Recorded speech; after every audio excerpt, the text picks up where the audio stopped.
Patay sa pamamaril ang isang lalaki sa Barangay San Roque, Quezon City. Pinaalam na ng pulisya kung may kinalaman ng krimen sa pagkakadawit ng biktima sa mga dating insidente ng holdapan sa lugar.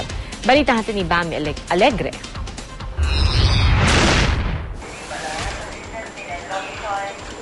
Isang lalaki ang natagpuang nakabulagta at patay sa Judge Lourdes Paredes San Diego Avenue sa Barangay San Roque sa Quezon City.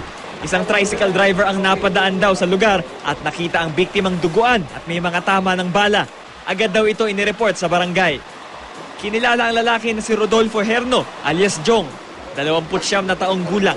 Ang tama niya ay 2 sa dibdib at isa sa ulo. Ang gulo na tinitignan natin parang hold-upper. Dagdag ng pulisya, halos 2 oras ang nakalipas bago natagpuan si Herno at walang nakasaksi sa krimen.